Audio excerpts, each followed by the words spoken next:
Добар ден, почитувани, стартува најновата Телма амбуланта. Ракот на грлото на матката е честа малигна болест кај жените. Речиси сите случаи се поврзани со инфекција со ХПВ вирусот.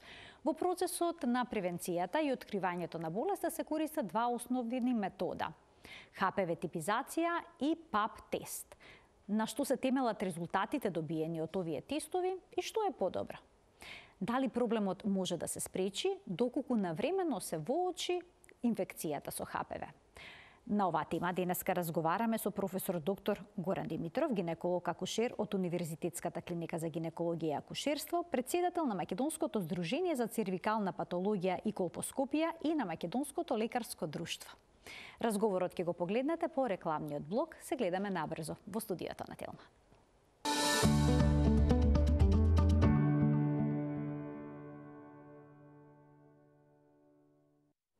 Што е тоа ПАП тест, а што е тоа ХПВ типизација? Дали се тоа се користи само за скрининг или пак и за откривање на болеста рак на грлото на матката, односно цервикален карцином? Гостин во студиото ни е професор доктор Горан Димитров, гинеколог акушер од Универзитетската клиника за гинекологија и акушерство, председател на Македонското здружение за цервикална патологија и колпоскопија и на Македонското лекарско друштво. Професоре, добре дојдовте повторно во Телма амбуланта. Ви благодарам за присуството. И добар ден. Добар ден за сите, за вас, за гледачите. И да ви се заблагодарам за поканата. Многу е интересна темава. Тоа е тема која што трае уште од минатите децени, да кажам, па се уште трае заради тоа што ракот на грлото на матката се уште не е искоренет. Така, релативно честа малигна болест кај жените, ако не се лажам, на 4-то место е, и речиси сите случаи се поврзани со инфекција со ХПВ вирусот. Кога првпат е откриено дека вирус стои зад ова малигно заболување? Значи, ако почнеме со една историска приказна која што секогаш ја споменуваме, а тоа е на еден италијан во Верона, тоа е град на науката, град на уметноста, тука е действието на Ромео и Јулија, открил, тој бил практички во градската управа работил, во 18-тиот век открил дека жени кои што имаат повеќе деца, повеќе сексуални односи, наспроти оние кои што немаат деца или свештеничките во манастирот, боледуваат од така наречената болест на долниот дел од стомакот кај жените. Тоа е уствари цервикалниот рак. Тој се вика Доменико Ригони Штерн и од Американската канцер здружение е прогласен за човек на столетието кој што допринел за сваќањата. Меѓутоа, во тоа време не сакало да се збори за тоа. Зашто? Заради тоа што немало некоја спореба не требала да се прави, така да во денешните денови историчарите се уште сакаат да ги најдат и тие списите, иако имаат од неговата книга доказ, не може да го најдат неговиот гроб. Значи, он бил како еден од авангардата кој што докажал дека практички ракот на грлото на матката е сексуално трансмисивна болест, сексуална пренослива болест. Потоа следат многу години, векови, додека не доаѓа индиректно да грчкиот имигрант, докторот Јоргос Папаниколаус, во оригинал, да го кажеме, или Џорџ Папаниколау, утврдил дека ако со пумпица, мала пумпа, се земе вагинален секрет и се стави на стакленци и се гледа на микроскоп, дека има некои жени кои што имаат промени на клетките, различити се клетките, него кај други жени, кај поголемиот број од жените. И он пополека утврдил и во својата книга напишал дека веројатно тука се работи за прединвазивните или почетните форми на ракот на грлото на матката. Тоа е во 1920-тите години на 20-тиот век. Меѓутоа, многу време му требало, додека заеднички со уште еден американски научник во 45-та година на крајот на Втората светска војна не е објавил книгата за методите како би можело со тој цитолошки бриз, тоа е Папа Николау, клеточен, само клетки се зимаат, да се утврди кои се премалигните инвазивни форми. Значи, за само 5, 6, 7 години од објавувањето на ова дело, Ѓорѓ Папаниколау заедно со Траут, така се вика американскиот научник, ги ставиле основите на скрининг на една од наизучуваните болести која се зборува за изучување за превенција. Тоа е ракот на грлото на матката.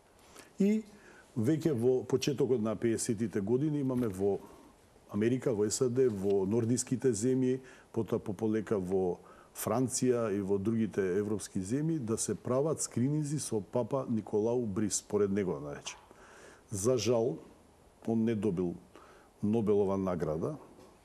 Зашто? Затоа што постепено се увидело дека смртноста опаѓа. Значи, опаѓа некаде има опаднато до 50 и 60% на смртноста кога се прави организиран скрининг на ракот на грлото на матката.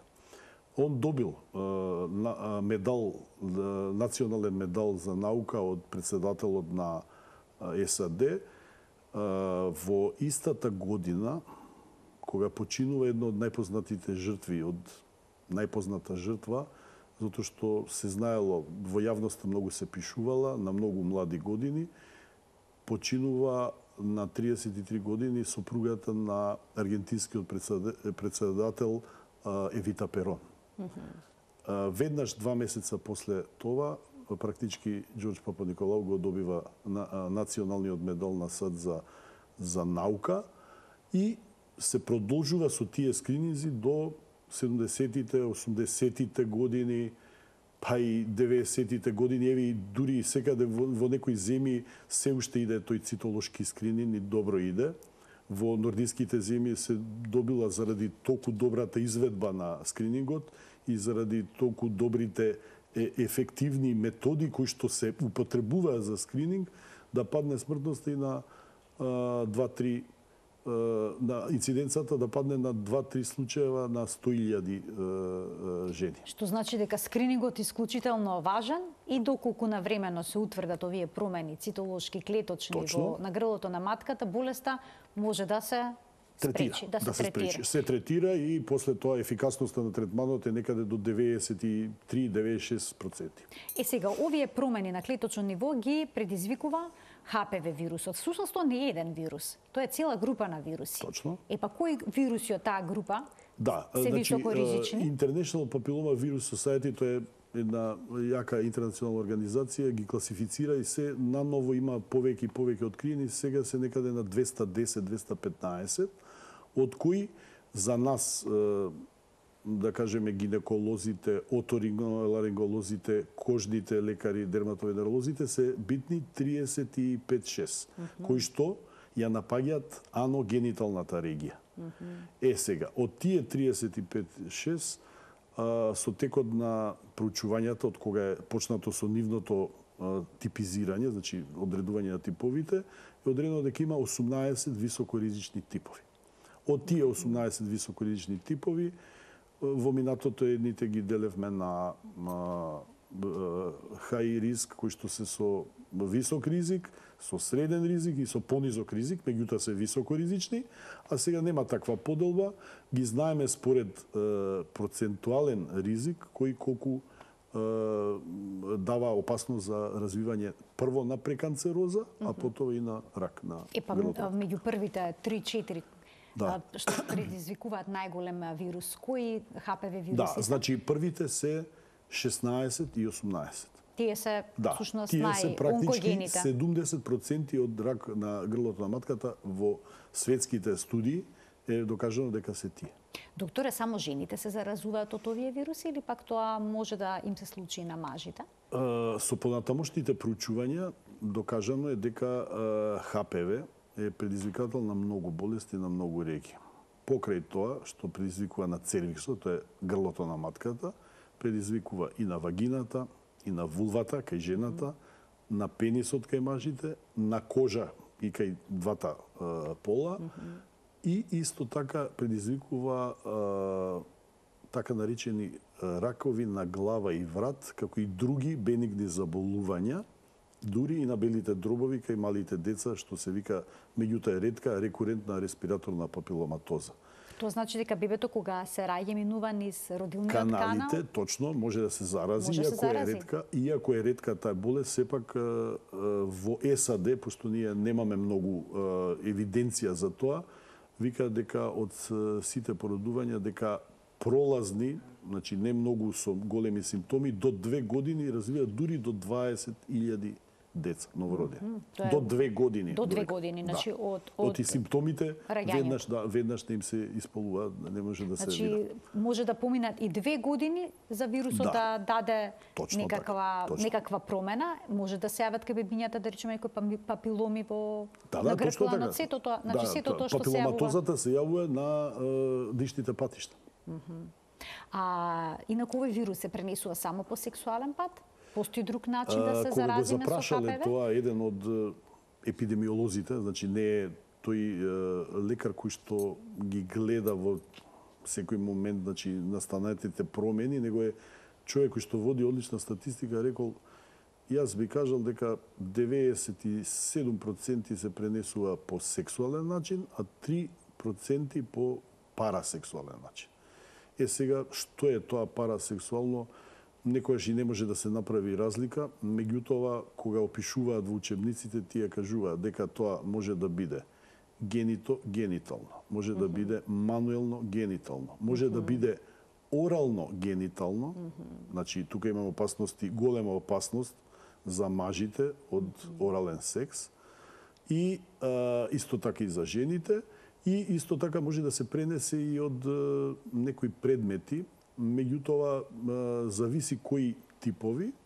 И едната од работите, имаме една студија во Индија, пошто знаеме дека и гениталните брадавици и овие кожните брадавици се настанети од ХПВ, една студија од Индија кој што викаат дека на влажен под некој кога сгазил, а е заразен од ХПВ, имал брадавици, дека тие кои што газеле по подот влажниот, боси, во Индија, потоа се заразиле од тоа. Тој е многу контагиозен. Од кожниот ХПВ? Од кожниот ХПВ, тој не е, тој е бенигни, меѓутоа предизвикува брадавици кои што ги има и во регионот на гениталната ареја, и се многу чести и се голем социјален проблем.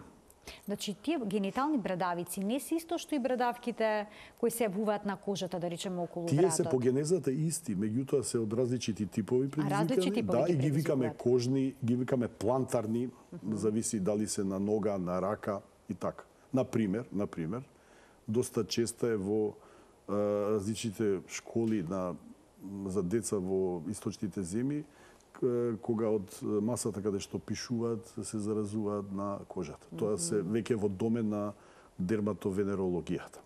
А како изгледаат гениталните брадавички што се јавуваат кај жената и кај мажот?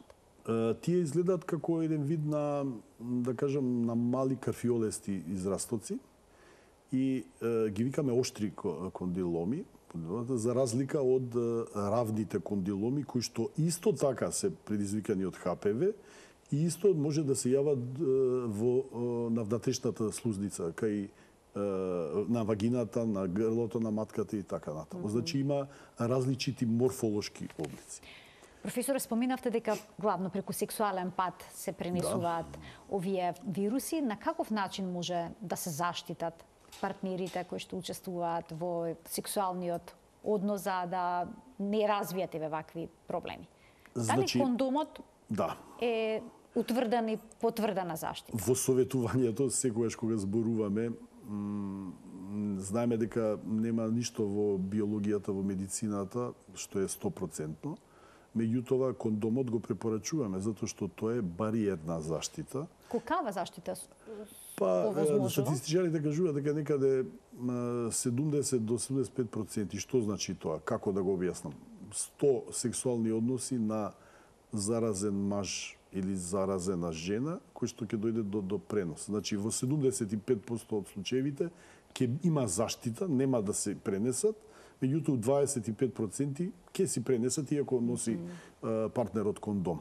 А зошто е тоа така? Не е само заради заштитата. Тие 25-30% идат и заради неправилно ставање на кондомот, испаѓање на кондомот, оштета на кондомот при сексуалниот однос, а и една од работите кои што споменуваат во епидемиолошките студии дека имаме и незаштитеност на косматиот дел кај машките, каде што сепак може да има зараза од ХПВ. Може ли партнерите да си го пренесат вирусот еден на друг, а при тоа да не се свесни дека се инфицирани? Точно тоа е поентата. Секој што го објаснуваат, како објаснува Центарот за следење на болести, они не се свесни дека има, значи нема тука како што кажуваме народно кривица, така, заштото што многу посебно во времето кога немало ХПВ тестирање и типизација, не ни знаеле дека постои, дека се заразени. И одеднаш доаѓа до промени и тие промени се евидентира. Тоа е во минатото. А сега знаеме дека еден тест практички е одличен предиктор на тоа што може да има или што може да настане кај жената. Моногамните сексуални односи предпоставувам дека се добар начин за превенција. Секако да. Но веќе промената на партнерите го зголемува ризикот. Точно така. Значи викаат дека негде блиску до, нели нема ништо 100%, блиску до 100% ако една жена има повеќе од 3 партнера во животот со незаштитени. Дали е доволно еден сексуален однос за да се развие инфекција? Тоа се многу добро прашање. Сите тие прашања ги поставуваат и пациентките. И еден однос е доволно затоа што тоа све зависи од товарот на инфекцијата или лоудот, виралниот лоуд. Ако има голема количина партикли, од вирусот. На вирусот, количина, тогаш може и од еден сексуален однос да настане ХПВ заразување. Меѓутоа, научните сознанија се ако збориме за промискуитет, така, дека промискуитетот можда и не е толку опасен колку што е опасен константен односи сексуални без заштита со еден ист партнер кој што е заразен. Аха. Така. Тоа е тоа. Да. Се зголемува количината всушност на вирусот кој што може точно така. Можда од првиот однос нема да се зарази, меѓутоа од вториот, од третиот ќе се зарази. А каде живее, професоре, вирусот кога ќе навлезе во организмот? Вирусот живее како да објасниме тоа, хуморалната средина, значи у секретот, и после тоа постепено, кога кажуваме, навлегува во клетките. Клетките кои што се заразени со ХПВ ги нарекуваат со грчкото име коилоцити у науката, и тоа значи шупливи клетки. Можат лесно да се видат на микроскоп. Меѓутоа, тие не се доказ дека е стварно навистина се работи за ХПВ. Значи, се карактеристични, меѓутоа најточниот доказ е тестирањето за ХПВ. Во минатото имало многу видови на тестирање, меѓутоа сега се обично се прави PCR, значи полимераза chain reaction, такви тестови кои што се многу прецизни. Многу сетливи, многу чувствителни, со голема прецизност се утврдува и кој сој на вирус. Точно. Дури имаме едно објаснување кога кажуваат, а после тој ќе се навратам точно што добро што го спомнавме ова, кога им објаснуваме на пациентките дали ова точно земањето и сето тоа, за да ви објаснам, викам колку е точно, со едно земање на бриз имаме милиарди, трилиони, билиони клетки. А у лабораторијата, ако се заразени 400 клетки, 400 обични, тоа е нешто многу малку, тогаш ќе покаже апаратот дека практички постои ХПВ, ќе го покаже со натамошното типизирање кој тип на ХПВ. Значи, тоа е огромна сензитивност на тестот. Ајде да проговориме најнапред за ПАП тестот, кој што се изведува на вистина долго време, како што веќе споменавте. Да. Од кој дел на грлото на матката се зема? Дали е тоа важно? Да, Дали од каналот, дали од... Тој се зема од така наречената трансформациона зона. Тој е дел, тој е како еден цилиндричен орган кој што има отвор и практички се зема и од внатрешноста и од надворешноста на отворот. И важно е тоа дека земањето на Папа Николау можда и некогаш не е адекватно, не заради тоа што докторот не земал добро, меѓутоа заради многу различити други работи, како на пример измивање претходниот ден или утрината пред да дојде на преглед, така наречено вагинално туширање, кога се измиваат, или може да дојде ако имала сексуални односи. Значи не сме да има сексуални односи пред земање на пап тест? Колку време пред земањето на пап тестот? Тоа е најубаво да биде еден ден, 24 часа пред тоа. А што е со тампоните никогаш ставаат за време на менструација? Тоа никако не треба да се зима и тоа треба секако да нема за папот кога збориме, да нема никакво крварење и менструација. Затоа што имаме така наречени конфузни наводи кога има практички елементи на крв во цитолошкиот навод и не може точно да се анализира папот. Важно е кој ден од месецот, од менструалниот циклус ќе се земе примерокот за пап тест? Да, тоа е поубаво да се земе веднаш после менструација, зашто тогаш почнуваат да така се вика да растат клетките, тогаш е пролиферативен, значи целата фаза, и бидејќи се зима од надворешниот дел, кај што се повеќе слојниот плочест епител, убаво би било тоа да биде без никакви состојки. Значи, употреба, заборив да кажем, на интимни детерџенти, кои што навлагаат во вагина, потоа па и само бањање во када и во базен не би требало да има во претходните 2 пред пап тест дури ни бањање во базен, никако во када, да не се користат средства за измивање, вагинални промивки никако, сексуални односи 24 часа пред земањето пап тест, тампонот се подразбира бидејќи за време на менструација кажавте дека не се прави овој тест. Ова е убаво што не го потенциравте професора бидејќи многу малку го знаете. Сакам да се насмеам нешто и да ве прекина. Знаете како? Јас повеќе не би сакал да зборувам за Папа Николау тестот. А ќе ви кажам зашто. Одговорот е заради тоа што веќе треба Папа Николау тестот постепено да го напуштам. Значи, сепак ХПВ типизацијата е подобра? Точно. Тоа веќе го применуваат скандинавските земји, може би во некои други земји во светот се пристапува на таков начин. Значи, тие всушност најнапред прават ХПВ типизација, па доколку се забележи присуство на вирусот, потоа пап тест. Точно. Тоа е така наречен алгоритам на скрининг кој што е објавен и една од најцитираните трудови на еден научник од Њујорк, се вика Уорнер Хју, кој што го направи алгоритамот за скринирање за примарен ХПВ скрининг. Што значи тоа? Пак мала приказна историја.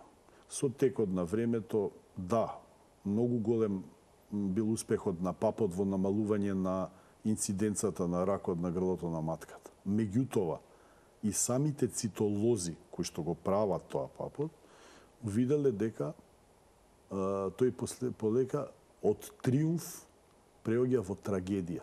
Зошто? Има таков еден надпис од еден од најголемите цитолози на сите времиња, професорот Леополд Кос, кој што точно така, еднашка мислевме дека тоа е триумф, сега е трагедија. Зошто? Огромни студии, една од можда најголемите хумани студии во Кајзер Перманенте болниците во САД, утврдила на милиони 80.000 жени, утврдиле дека 1/3 од ракот на грлата на матката кои што дошле се заради тоа што тие жени имале лажно негативен пап. Така, добиле негативен резултат. Тоа е во почетокот на 21 век. Значи, студијата на Кајзер Перманенте. Зошто се случуваат овие грешки, професоре? Затоа што методата е таква. Не е тоа грешка нити на докторот гинеколог или тој што зима, нити е грешка на тој што го анализира папот. Заради тоа што методата, таа сензитивност толку нуди. Значи, можно е да се деси и во најдобрата лабораторија да има лажно негативни до 30-40%. Што е на вистина сериозно голем процент. Што е голем. Веднаш и во Шведска е направена таква студија и таму е утврдено дека они имаат малце по-софистицирани начини на гледање од американците, дека кај нив е 1/4, и тоа е многу. Значи, ако имаме 100 ракови на грлана матка, инвазивни, кои што настанале, 25 заради тоа што пропуштени, заради тоа што папот бил негативен. И после тие студии, тие се негде почетокот на 21. век, постепено со напоредното правење на котестирање, го викаме ние, и на папот, и на ХПВ тестот, се дошло до тоа да на поединичните генотипови се одреди колкав е ризикот за настанување на предканцерози и на рак. И се дошло до ова сознание. Сега, јас точно статистичките податоци не ни можам да ви ги кажувам, меѓутоа многу има добра илустративна статистичка слика е тоа, кој што кажува. Една од 4 заразени со типот 16 има или цин-2 или цин-3 или можда рак. Една од 9 заразени со типот 18 може да има цин-2, цин-3 или рак. И врз база на тоа, ние знаеме дека тие типови, кои што се 16-ка, 18-ка, се најризични, а потоа следат во 70% случаевите, они го предизвикуваат, значи ракот на грлото на матката, а во други 20% ги предизвикуваат останатите 5 типа, кои што се утврдени во светски статистики. Значи не само на едно географско подрачје. Така. А професоре, може ли да се добие лажно негативен тест и кај ХПВ типизацијата? Може, меѓутоа многу ретко. Важно е како е земен брисот, со тоа што ова ве прашам бидејќи во Шведска конкретно жените сами го прават во домашни услови. Како? Значи доутврдено е, тоа е тоа што сакам и јас стално да го прокламирам, веќе и нашите лаборатории и институции ќе почнат више се почнати да прават. Значи жените во Шведска, тој професор е случајно сум добра пријател со него, има направено многу добра студија за покачување на процентот на покриеност со скринингот, иако Шведска е првак. Финска, Шведска, Данска и Холандија, тие се меѓу првите кои што го прокламираат тоа.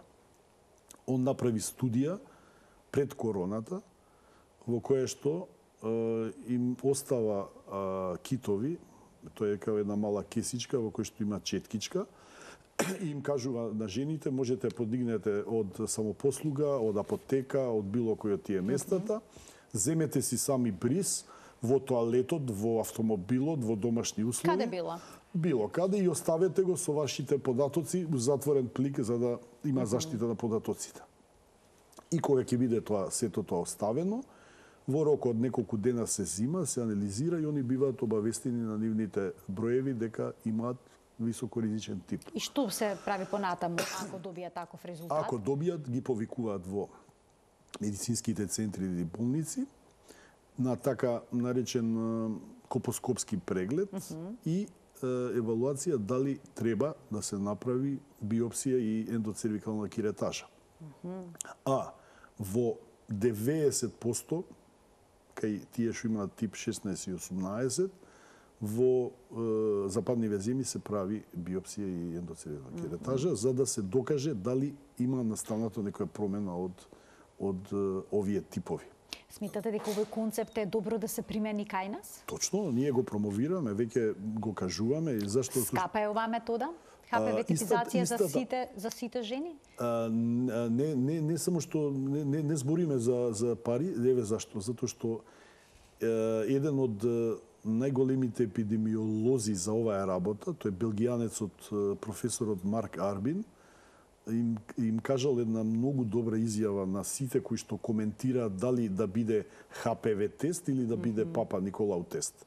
И он рекол, знаете што, јас сум статистичар, математичар, и ја израчунав, и пресметав.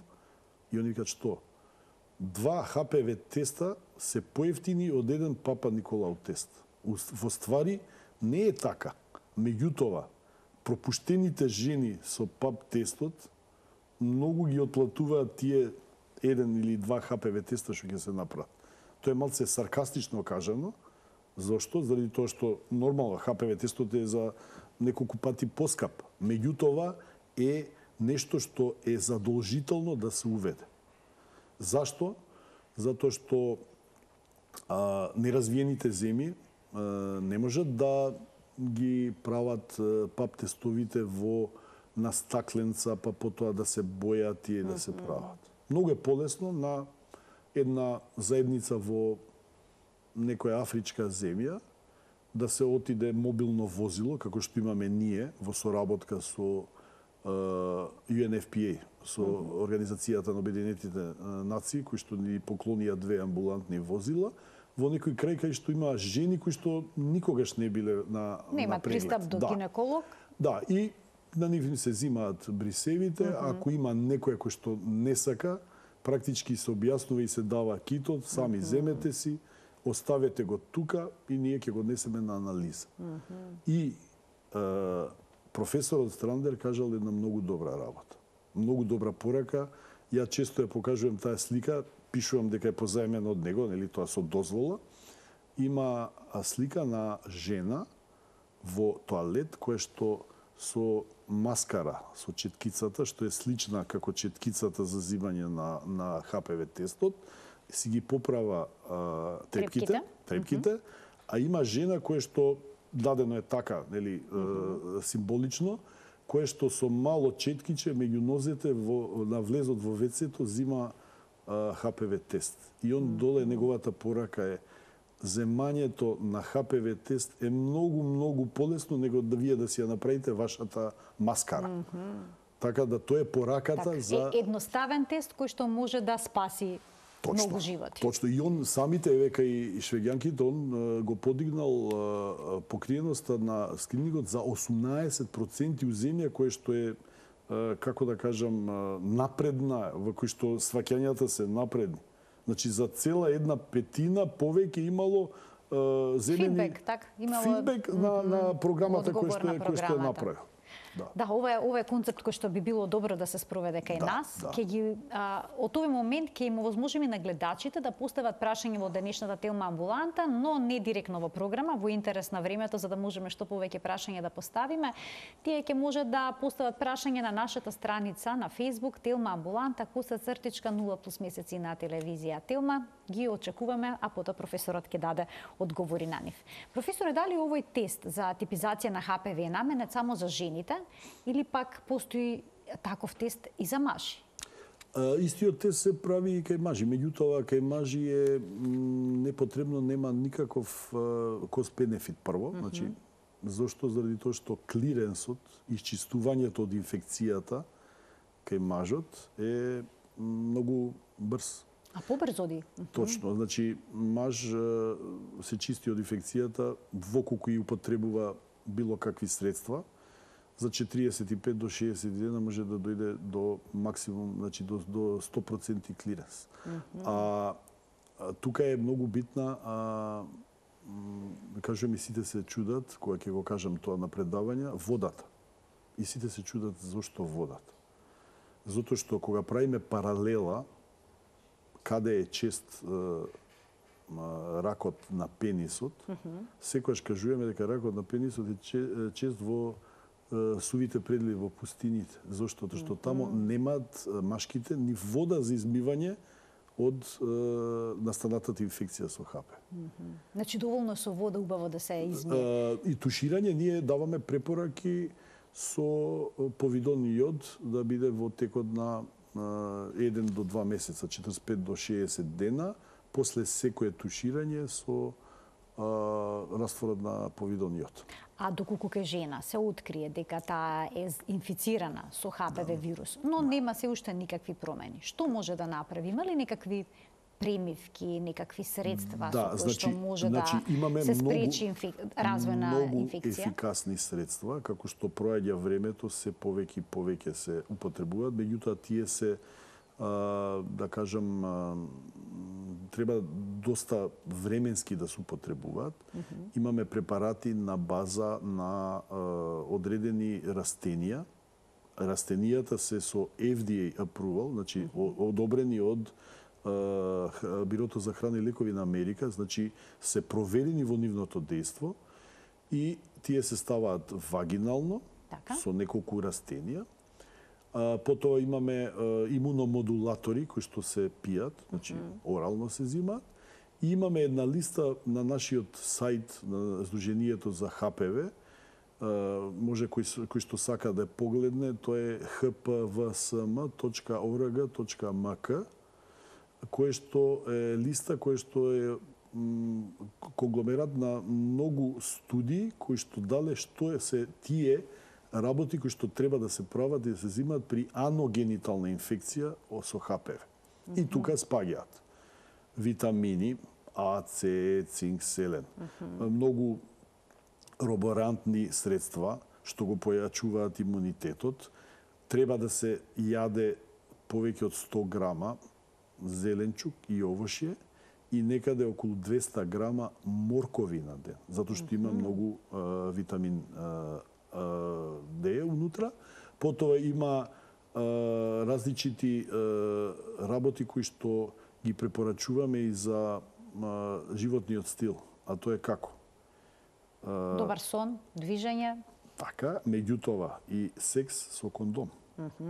Зашто? Заради тоа што реинфекцијата во колку таа жена се излечи, а има односи без кондом, а веројатно и незиниот партнер е заразен, тогаш доаѓа до така наречената пинг-понг инфекција.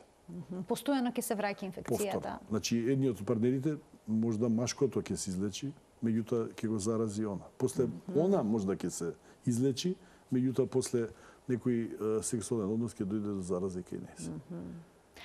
Споменавте дека не сите што ќе добијат, кои што ќе бидат инфицирани со високоризичните соеви на ХПВ ќе развијат некакви промени на грлото на матката. Сега кај жените, како што се јавило ЦИН-1, ЦИН-2, ЦИН-3, постои ли можност процесот само од себе да се врати назад, односно да се нормализира состојбата и да не дојде до карцином на грлото на матка? Ако има некоја жена ЦИН-2 или ЦИН-3, која е веројатноста да се само излекува организмот? Има две огромни студии кои што ние секогаш ги споменуваме и една трета кои што не сакаме да споменуваме. Едната студија е на Остор, тој е председателот на Светската федерација за колпоскопија, кој што увидел од нетретирани со ништо жени како иде процентот од ЦИН-1 колку се јавува натамошно повредирање и рак. А и другата студија уште понова од еден научник од Германија.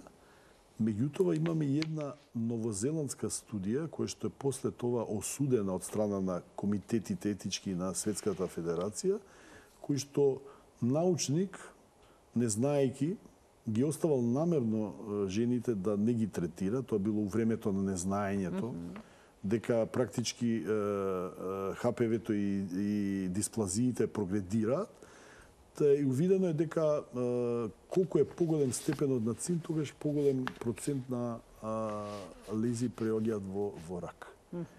Времето од настанувањето заразата до прогредирањето до ЦИН-3 и до рак не може точно да се утврди, а и зависи од имунолошката состојба на самата... Може кај некој дојде многу брзо? Може. Еве како, кај кој иде брзо? Кај оние кои што имаат компрометиран имунитет, заразени од СИДА. Многу брзо иде и скоро многу има кои што имаат цинови и тие се откриваат затоа што они идат често на прегледи, знаат дека се под ризик, потоа често иде кај оние кои што имаат автоимуни заболувања. Диабетес, еве... А за жал тоа се чести болести? Јас можам да ви кажам дека традиционално, значи тоа не е збунувачки, некои нации почнуваат со секс многу рано.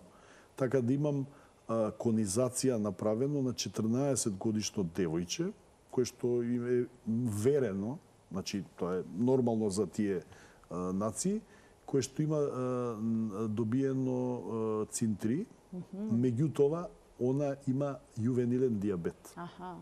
Така, Значи, диабетесот е ризик фактор тоа е за... еден од ризик факторите зошто на толку рана возраст ке не се јавил цинтри. А професор, ке оние кои што ќе се нормализира состојбата, а претходно имале цин 2 или цин 3, ќе имат ли некакви здравствени последици? Мислите што биле третирани? Да.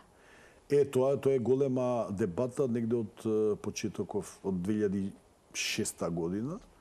Има една колешка која исто така ја знам и на насловната страна на еден вестник, значи кој што не е медицински, мислам дека е на Daily Telegraph, иначе она е гркиња, објави во Велика Британија, таму специализираше за исходот на бременности после направен третман на цин. И е докажано дека жените кои што имаат направено третман имаат зголемен ризик во исходот на бременост. Спонтани абортус имаат? Точно така. И една од работите е тоа дека и дури се случува дека најновите сознанија кажуваат, сега тоа е од доменот на андролозите, значи за мажите, дека дури се евидентира ХПВ во оние сопружници партнери кои што не можат да забременат и во спермата кај мажите. Дури во спермата може значи да се јави вирусот. Професоре, пред да поминеме понатаму, сепак да им дадеме предност на прашањата од гледачите. Еве една гледачка прашува дали после хистеректомија комплетна треба да се направи ПАП тест или пак еве ХПВ типизација. Зависи за што е правена индикацијата, значи на ваквото, меѓутоа таа пациентка нема грло на матка, а тоа што останало практички е вагината и вулвата, кои што може еднаш во 3 години да се направи, со тоа да биде сигурно. Меѓутоа, жени кои што се направени со хистеректомија обично се исклучуваат од понатамошниот скрининг и тие идат на редовни прегледи. Значи, тоа е разликата. Опасноста на настанување заради разликата во епителот е 1000 пати помала на вагина и на пенис отколку на грлото на матката. А зошто е тоа така? Затоа што таа така наречена трансформациона зона, тоа мало делче од грлото на матката кој што е со големина на една паричка, на тој предел настануваат 97 до 98% од сите ракови на грлото на матката. Затоа што тука е специфично местото каде што доаѓа до спој. Така. Еве уште едно прашање од гледачка. Вели на ПАП тестот имала резултат цин 1, потоа е направен ХПВ, значи ХПВ типизација и уште еден ПАП тест, но кај друг доктор. И сега тука има ПАП чист и ХПВ негативен. Дали треба некоја друга контрола, бидејќи имала направена конизација пред 7 години, има 36 години, колку што разбрав на конизацијата кога била направена конизацијата имала цин 2. Тие треба често да се контролираат. Можда и почесто него тие што идат на скрининг. Зошто? Заради тоа што е зголемен ризик. Меѓутоа, еден ХПВ тест негативен, а потоа и уште еден ХПВ тест негативен, кажува тоа дека дошло до најверојатно излекување. И уште една работа која што може да ја расположиме, со текот на времето се стекнува имунитет од различитите типови. Зошто? Затоа што еднашка заразена од 16 и направена конизација, повторно има имунитет, кој што е доста траен. Блиску е... Доживотен е? Да, па веројатно е доживотен, заради тоа што нема приказ на случаи кај што има реконизација, втор пат направена конизација од истиот тип на ХПВ вирус. Да, а и уште рано времето за тоа да се збори, ние можеме тоа преку вакцините да го објасниме. Зошто? Затоа што овие ХПВ тестови се некаде од 90-тите години. Пред тоа не постоело сознание. Така. Прв пат кога некои организации се состанале, СЗО, Светската здравствена организација, Европската асоциација за гинеколошки инфекции и неоплазми и уште една организација било во 96-та. И од тогаш почнува да се зголемува вниманието. А професорот Цурхаузен, кој што практички ја открил оваа работа во 70-тите години, а му требало многу време тоа да го прокламира, практички ја добива Нобеловата награда во 2008 година. Значи, има една...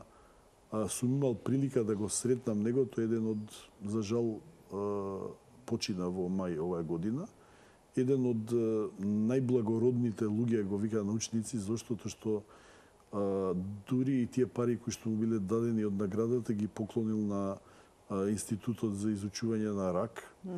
И секогаш кога го сретнувале него, он објаснува и кажува дека целата таа работа која што ја прави, практички ја прави за добротата на човештвото. Така имал мисија, и дека најголема негова гордост му е кога некој ќе го препозна и кој ќе го најде на улица некој од обичните луѓе. Професор, има навистина многу прашања. Да. Јас имаме малку време, уште 3 минути до крајот на денешната Телма амбуланта, ќе се обидам и накратко да поставам дел од нив. Ова е едно интересно прашање. Гледачката имала чисти пап тестови и од ненадеж ЦИН-3. ХПВ типизација во ману излегла негативна, биопсијата недефинирана, конизација направена и хистолошки потврден ЦИН-3. Повторно, по 5 години е направена ХПВ типизација и повторно е негативен тестот. Да. Прашањето е дали може да се има ЦИН-3, а да нема ХПВ? Има. Значи, тоа тие така ги викаме не ХПВ индуцирани карциноми или, како што викаат еден од нашите колеги од Нови Сад го презентираше тој случај на еден конгрес во Охрид минатата година, каде што се става дилемата дали има вирус кој што ние не го знаеме, можда натаму идат бројките, сега има 211 може откриени. Ќе се открие со текот на време. Нешто ново. И јас имав таков случај, значи, кај пациентка која што има хистолошки докажано, не можем да го докажам ХПВ-то, на 3 различити лаборатории, меѓутоа, од која направивме конизација и од кога земавме после 4 месеци земавме пак ХПВ, се докажа дека еден од ретките меѓутоа високоризични ХПВ-ти. Така да тука има се опишани такви цинови и ракови, меѓутоа не се доволно не знаеме дали се работи за неоткриени ХПВ типови или за не ХПВ продуцирани цинови.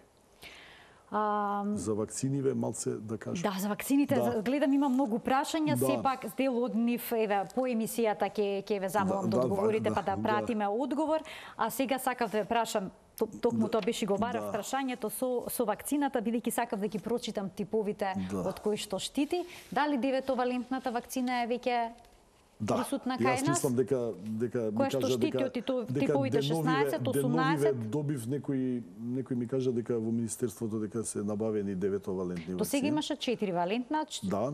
Таа штитеше од 16, 18, 6 и 11. Да, ова дел предизвикуваат кондиломи, дел се високоризични. 6-11 предизвикуваат кондиломи, а 16-18 и другите типови, тие 37-45 и така натаму, ги предизвикуваат до 90% од сите ракови на грлото на матка. 31, 33, 45, 52 и 58 сега се наоѓаат во 9-валентната, но за ова вакцина има навистина многу мал интерес. И понатаму. За жал, еве тоа е мојата желба да секогаш да се промовира, зашто? Затоа што Австралија, Канада, нордиските земји веќе ги бележат своите успеси и се мисли дека веќе некаде накај 2050-60 година можда и ќе дојде до искоренување на ракот на грло и ќе бидат толку малку спорадични случаи на оние кои што не одат на преглед, на типизација, на тестирање и на оние кои што не се вакцинира. Зошто толку рано треба да се прими оваа вакцина? Ако не се лажам, на 12 или 13 години ја примаат девојчињата. Има 3 објаснувања. на 12 во грот од земјите, имаме на 9 години во некои земји, на 11 години. Момчињата исто треба да се вакцинираат по новото, има препораки. Па да, би сакале сега заедно со имунитетот, националниот имунитет за имунизација, тоа го предложуваме. Зошто?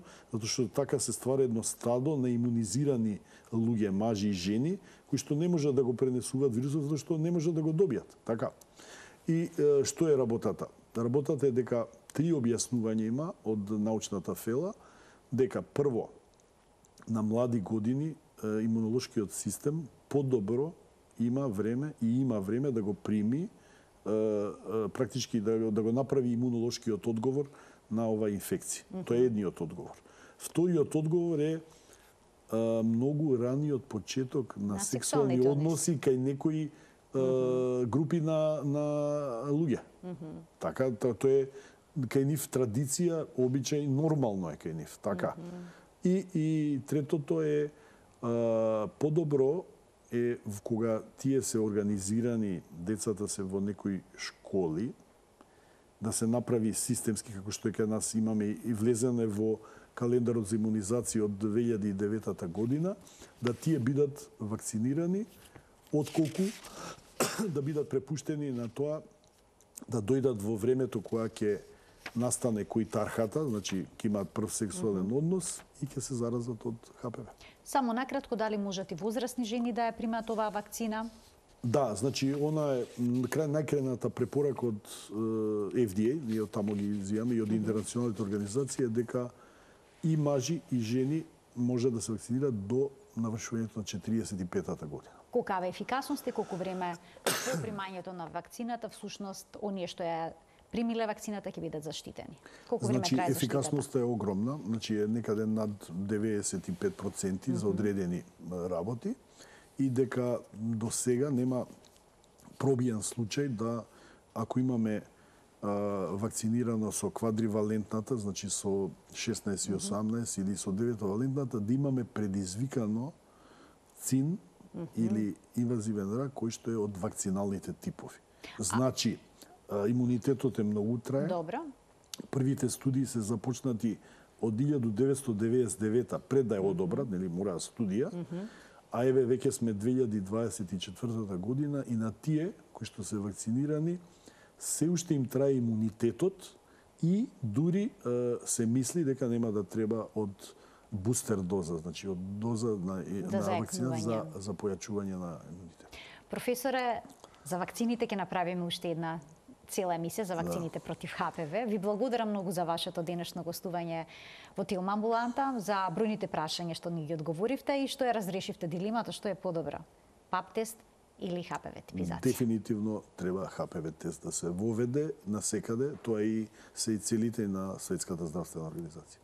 Ви благодарам уште една за гостувањето. Почитувани, ова беше се во денешната Тилм амбуланта. Ви посакувам пријатен ден. Ви благодарам за поканата.